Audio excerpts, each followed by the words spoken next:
filho no pecado. Ele perdeu a condição de um ser que era a imagem e semelhança de Deus. E ele perdeu essa comunhão com Deus, não pode se relacionar com Deus, é escravo do pecado, condenado ao castigo eterno e ofendeu a ira de Deus. Disse para vocês ontem que o Evangelho não começa com sorria, Jesus te ama.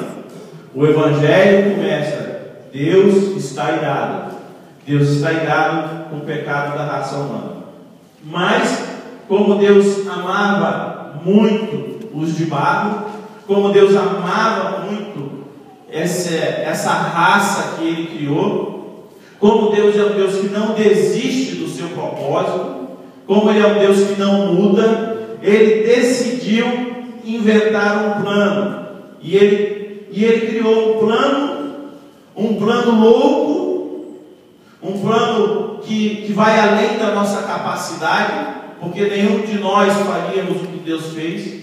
E Ele veio até nós, Ele viveu entre nós, Ele se tornou carne humana, e Ele não somente isso, Ele também morreu pelos nossos pecados. Ontem nós falamos bastante sobre isso, que a morte de Jesus na cruz pelos nossos pecados foi literal. Isso não foi o conto da carochinha, não é uma historinha que os pastores contam para o Evangelho ficar mais bonito. Isso aconteceu de fato. E a morte de Jesus nos trouxe salvação.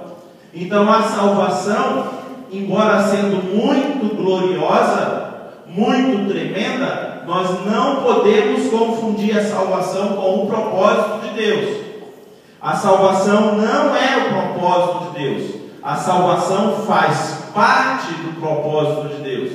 A salvação é o meio que Deus encontrou para trazer o homem de volta e colocar o homem em condição de conquistar o propósito eterno de Deus, de ter uma família de muitos filhos semelhantes a Jesus. Amém. O propósito de Deus sempre foi esse aqui. O propósito de Deus é ter uma família de muitos filhos semelhantes a Jesus.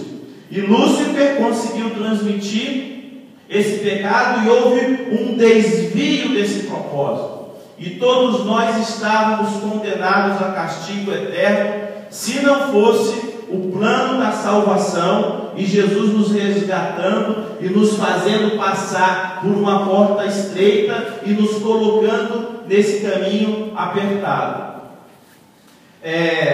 A morte de Jesus, ela foi propiciatória. Quer dizer, ela resolveu o problema da ira de Deus, porque propiciação quer dizer satisfazer a justiça. A justiça de Deus foi satisfeita na morte do seu Filho, quando Ele condenou os pecados de toda a raça humana na pessoa de Jesus. Ele depositou sobre o seu Filho a ira do pecado da raça humana. Então, Deus respira aliviado. Deus vê os pecados da raça humana, Deus continua irado com os pecados da raça humana, mas a ira de Deus foi aplacada. Deus não precisa destruir mais a raça humana. Por quê? Porque Ele olha para o sangue do Filho dele, e esse sangue foi suficiente para satisfazer a justiça de Deus. Amém. O homem foi condenado a castigo eterno, e a morte de Jesus foi substitutiva, foi uma substituição. O justo morreu no lugar dos injustos. Aleluia. O homem se tornou escravo do pecado, e a morte de Jesus foi uma redenção, foi uma remissão, foi um resgate. Nós fomos resgatados, nós fomos libertos. Hoje nós não precisamos mais viver cometendo pecados, porque Jesus levou os nossos pecados. E ao Ele levar os nossos pecados, eu me transformei num homem liberto. Eu não preciso mais viver pecando, porque Jesus já levou os meus pecados, e o pecado não habita mais no meu coração. Aleluia. O homem perdeu a comunhão com Deus, e a morte de Jesus restabeleceu essa comunhão. O homem agora pode ter comunhão com Deus na pessoa de Jesus Cristo. Se nós fôssemos avaliar isso aqui, então, convocando a multidão, quando ele vê essa atitude de Pedro, ele fala: pessoal, vem cá, todo mundo aqui, ó, presta atenção aqui, eu tenho um negócio importantíssimo para falar com vocês. Ó, preciso que vocês saibam de algo. Se alguém quer vir após mim, a si mesmo se negue, tome a sua cruz e siga-me. Quem quiser, pois, salvar a sua vida, perdê-la-á. E quem perder a vida por causa de mim e do Evangelho, salvá-la-á. Jesus, esse era o conteúdo do discurso evangelístico de Jesus. O discurso evangelístico de Jesus é: vinde a mim todos que estáis cansados e sobrecarregados, e eu vos aliviarei. Tomai sobre vós o meu jugo e aprendei de mim, que sou manso e humilde de coração, e achareis descansos para as vossas almas, porque o meu jugo é suave e o meu fardo é leve. O convite de Jesus para as multidões é: se arrependam, abandonem a independência, deixem de ser independentes de Deus, negue a si mesmo, perca a sua vida. Se você perder a sua vida nesse mundo, você vai ganhar a vida eterna. Tome a sua cruz. E era um convite. Se alguém quiser, tem que ser assim. Ele colocava as condições para segui-lo. Vamos para Mateus, capítulo 10.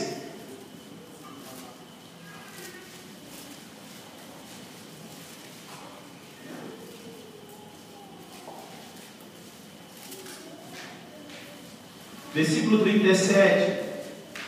Quem ama seu pai ou sua mãe mais do que a mim, não é digno de mim.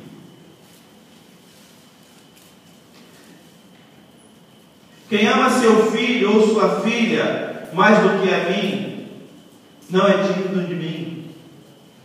E quem não toma a sua cruz e vem após mim, não é digno de mim.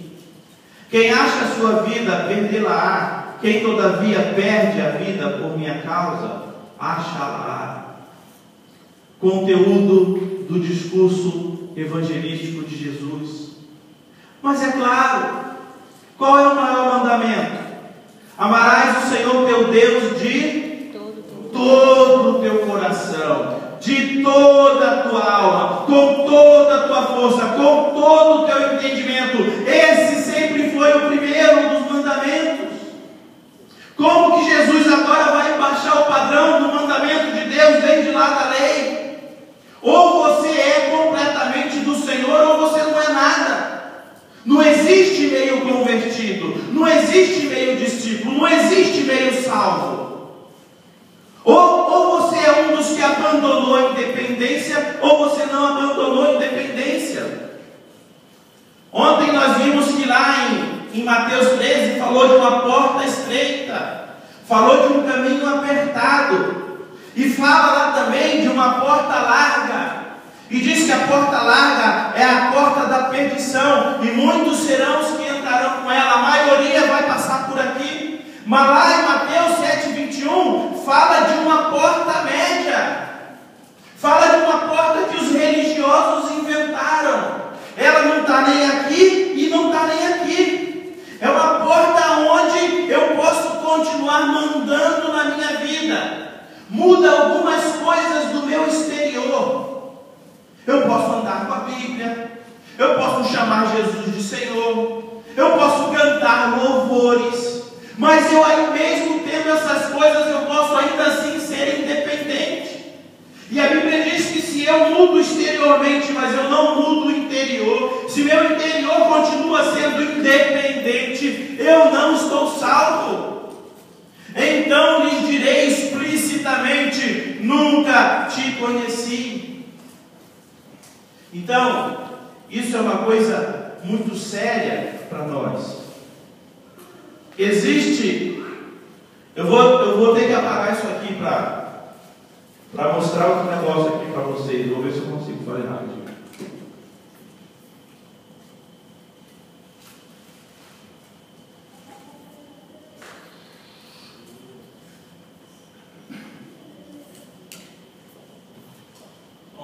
Vamos ver se eu consigo fazer isso aqui.